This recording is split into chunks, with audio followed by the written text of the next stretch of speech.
In his analysis and criticism of racism in the America in which African Americans, along with some allies from other races, are struggling for civil rights, particularly in the South, Martin Luther King is going to treat racism as essentially an arbitrary and irrational form of inequality. And he's going to spend a lot of time talking about what the experience of that is like. Why is he focusing on that? He wants to dramatize, as he's put it, he wants to bring before the public eye what is actually occurring in the segregated South, in the struggles against it, in the reprisals that are happening to those who are engaged in calling for freedom and justice and equality. He really has his eye on the white moderates and their calls for, law and order and for just allowing time to take its toll. Why he's bringing in all of this is to try to argue ultimately that the nonviolent action approach to these matters is the only one that's truly adequate to dealing with this. He doesn't think that racism is something that can endure forever in the form that it's adopted in 20th century America. And the question is, well, what's going to happen instead of that? Another way that he's going to put it is, well, we're all going to be extremists, so we have to decide what we're going to be extremists for, as we'll look at in just a moment. Let's talk now about the experiences of racism that he specifically focuses on in a letter from a Birmingham jail, also to a certain extent in the I Have a Dream speech. So he talks about one thing right off the bat, which is physical violence. Racism had been not only engaged by physical violence or embodied by physical violence when whites are able to attack blacks with impunity, and they have to live in fear of any sort of reprisal like that happening. They never know when, say the KKK is going to come along and start burning or pillaging or, lynching people. But it's also evident in the fact that violence is used against those who protest against violence. So it's sort of like violence taken to a higher level. Violence is there as an ever-present threat. So, not only is there the violence of actual lynching going on still in the South, but also police brutality. Those who are trying to say, hey, this sort of thing has to end, are encountering a police force that is, using pretty extreme violence against them as well. When we talk about turning fire hoses on people, sometimes it's imagined that, well, that's just like, being by a fire hydrant. No, those fire hoses are high pressure. They could knock people down and break bones and peel skin off of people's flesh. So violence, outright violence, is sort of the naked expression of racism. But there's other forms of racism that are just as problematic and just as pervasive that King is talking about.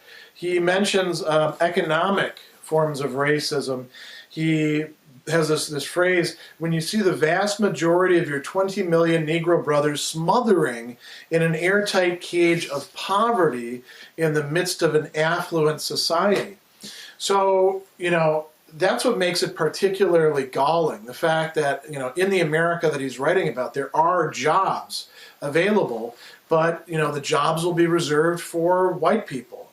A lot of the, jobs that are available to African Americans are the jobs that are not only considered lower class, but which pay less. So it's more difficult for them to accumulate, the capital required to start a business or to own their own home. A lot of them were trapped in economic schemes, as we know, particularly in the North, in which home ownership was something that was dangled in front of them, but also taken away.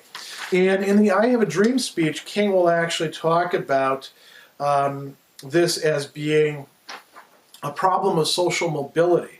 He says, we cannot be satisfied as long as the Negro's basic mobility is from a smaller ghetto to a larger one. So, what's he talking about there? The fact that even if there is some opportunities opened for African Americans, and there weren't all that many at that time, even if it widens a bit, it's still moving from one, smaller ghetto, a place of confinement, a place of not being able to break out, of not being able to move up, to a slightly larger one or a slightly larger one. So long as there are still impediments to, as we call it, equal opportunity, King says we're going to have this problem of racism. Social, he talks quite a bit about this. Again, going back to the I Have a Dream speech, in the line right after that, he says, we can never be satisfied as long as our children are stripped of their adulthood and robbed of their dignity by signs stating, for white only. Segregation had an incredible human effect, and he talks about this in a very personal way as well in the letter from a Birmingham jail. He says, when you find your tongue twisted and your speech stammering as you explain to your 6-year-old daughter why she can't go to the public amusement park that has just been advertised on television, and see tears welling up in her eyes when she's told that Funtown is closed to colored children. And he goes beyond just the immediate emotional impact of that itself. He talks about a longer, more lasting development of this. He says, you see ominous clouds of inferiority beginning to form in her little mental sky. And you see her beginning to distort her personality by developing an unconscious bitterness towards white people. When you have to concoct an answer for a 5-year-old son who's asking, Daddy, why do white people treat colored people so mean? When you take a cross-country drive and find it necessary to sleep night after night in the corners of your automobile because no motel will accept you. When you're humiliated day in and day out by nagging signs reading white and colored. So this social segregation imposes an incredible human toll. As he'll talk about it in other places, it gives not only an inflated sense of superiority to the whites who probably shouldn't have that, because very few of them have the content of character to pull that off, but it gives a sense of inferiority being constantly pushed onto African Americans by sign after sign after sign, by going from here to here to here and having the same message constantly reinforced to them that they don't matter. Politically, this is represented. He talks about this as one of the forms of unjust laws by disenfranchisement, by African Americans being excluded from the voting process through all sorts of different techniques that were being used in the South, from poll taxes to outright intimidation at voting booths, not allowing people to register.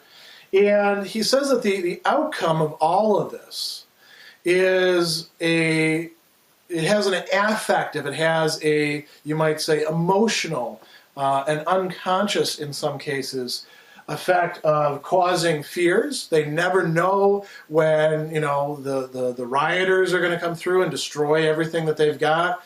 They know that the police aren't going to protect them if that happens. It also produces resentments. A sort of sense of, those people are all bad, they're all trying to oppress us, in part because they experience that. And he talks about this pervasive sense of nobodiness, a degenerating sense of nobodiness, of not actually being a real person, of being less than human. This is what King says, this is the common experience of those who are subject to racism, this form of inequality that has no legitimate basis. King, by the way, is not saying that there can't be any sort of inequality. When he's talking in the I Have a Dream speech about his children being judged by the content of their character, he's perfectly willing to say that if they have bad character, call them a bad person. Say that, they can't hold public office if they're subject to corruption. But it shouldn't be based on the color of their skin. Why? Because that is completely arbitrary. It has nothing to do with the quality of the person. It has nothing to do with their capacities. It has nothing to do with who they really are. When we look at the spectrum of perspectives that are possible to adopt in this, King, of course, is arguing for nonviolent action, and we see why. He gives you a lot of argument for that, but he also discusses some of the other possibilities as well. So I'm going to come back to the white moderate in just a moment.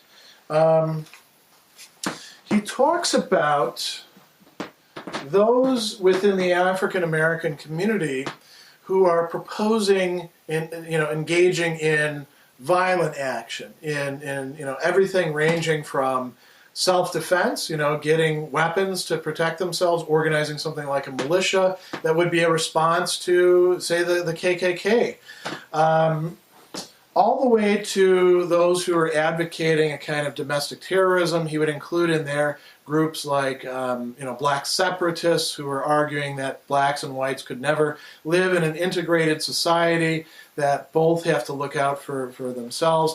Some proposals actually went so far at that time as to say that there should be mass relocation programs, that a portion of the United States should be set aside for African Americans, and African Americans would all move there, and everybody else would move out, and then the other portion would be left for white people. And King is saying, look, none of that is going to work.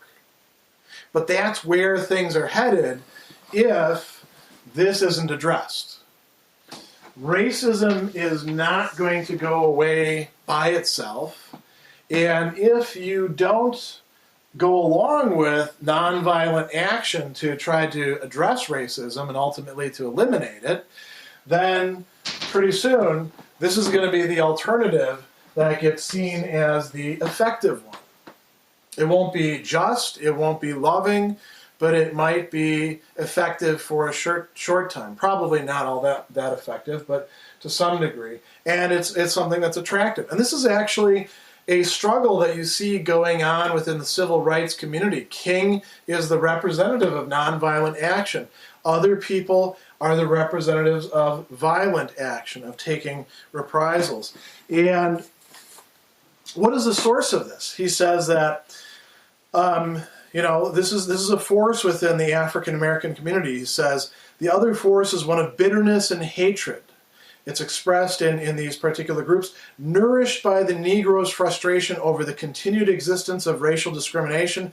This movement is made up of people who have lost faith in America, who say, look, we're never actually going to get a payment on that blank check that you're talking about in the I Have a Dream speech, was actually coming later. The people who are saying, we're never going to get equal treatment, we're never going to get what was promised to us.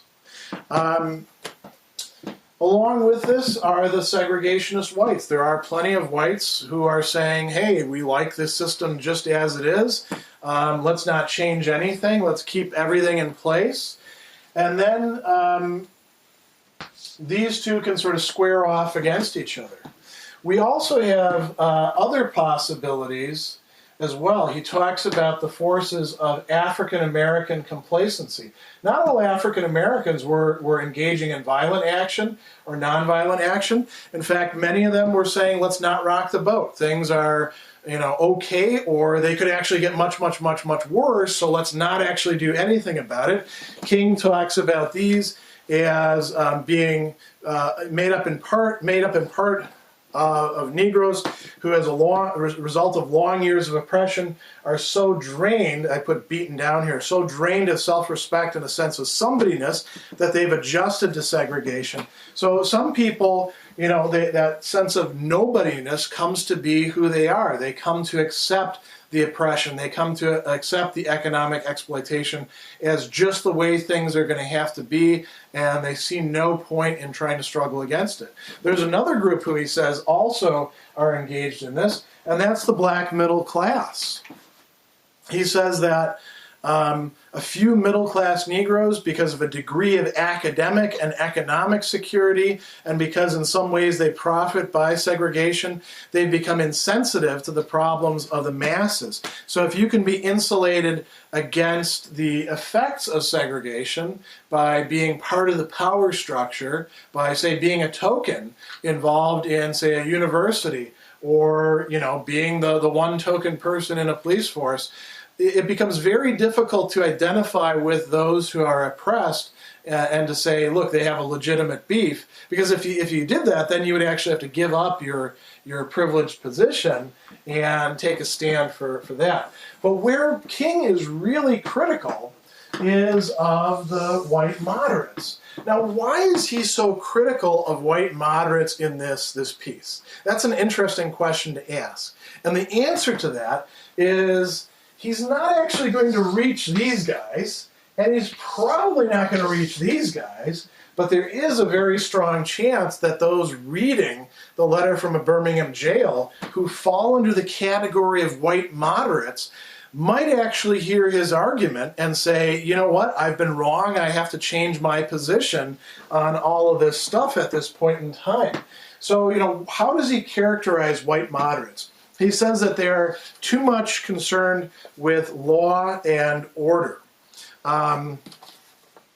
He says that, where is this? Says, I'd hope the white moderate would understand that law and order exist for the purpose of establishing justice. When they fail in this purpose, they become the dams that block the flow of social progress. I'd hope that the white moderate would understand that the present tension in the South is a necessary phase of the transition from an obnoxious, negative peace in which the Negro passively accepted his unjust plight to a substantive and positive peace in which all men will respect the dignity and worth of human personality. So he's saying, he actually says it at one point, that the white moderates are in some ways worse than the KKK, because you know where the KKK stands, and even though they're wrong, they're not presenting themselves as if they're really on your side. He's saying, you white moderates are not actually on our side, and why not? Because of this factor of time. They count on time itself to somehow change things. And why do they do that? They have a mistaken conception of time because they're not getting this experience of racism. Martin Luther King says, if you'd actually gone through these things, that's why he's he's coming up with a whole list of these experiences, these core indignities that African Americans are subjected to. He's saying to the white moderate, if you actually experienced that yourself, or you knew people who were experiencing it, you wouldn't say, why can't you wait? You wouldn't be calling for moderation. You wouldn't be saying, slow it down. You'd actually be saying, let's speed it up. And King has some really interesting things to say about this. He says, I'd hope the white moderate would reject the myth concerning time in relation to the struggle for freedom. He says, he says an attitude like this, that it's just going to take a long time of gradual progress, stems from a tragic misconception of time, from the strangely rational notion that there's something in the very flow of time that will inevitably cure all ills.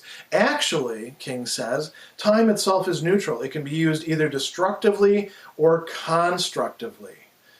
More and more, I feel that the people of ill will have used time much more effectively than have the people of goodwill. He also says, at another point, oppressed people cannot remain oppressed forever. The yearning of freedom eventually manifests itself. And he goes on to say, human progress doesn't turn on wheels of inevitability. There is no sort of, it's automatically going to happen. What does it take? He says, it comes through the tireless efforts of men willing to be co-workers with God. And without this hard work, time itself becomes an ally of the forces of social stagnation. So, in response to the people who are saying to him, look, the time isn't right for these sorts of things. I know that you're having a hard life, but, can't you just wait a little bit? Eventually things are going to change. New generation will see things differently. And King says in response to them, the time is always right. Always ripe, to do right. It's always the right time to make things better, to make things the way they're supposed to be. Here he has an interesting discussion as well about extremism. He's being being accused of being an extremist, and along with them all the nonviolent protesters. He says, look, if you want to call me an extremist, that's fine, because Jesus was an extremist for love, Amos was an extremist for justice, Abraham Lincoln was an extremist in saying this nation cannot survive half slave and half free. Thomas Jefferson was an extremist saying we hold these truths to be self-evident, that all men are created equal. So then King says, the question is not whether we're going to be extremists. The question is what kind of extremists we're going to be. Will we be extremists for hate or for love? Will we be extremists for the preservation of injustice or the extension of justice? And so if we go back to these categories again, the segregationist whites are extremists for injustice. King would say that those who are in the African American community who are taking up the same sort of tactics are also extremists for injustice and for hatred. These groups that are going along with things, they present themselves as being moderates, but they're actually supporting the segregation regime. They're going along with extremism, and they're being thereby extremists. They've actually taken a stand while not seeming to take a stand. So the extremism to adopt is that of nonviolent action.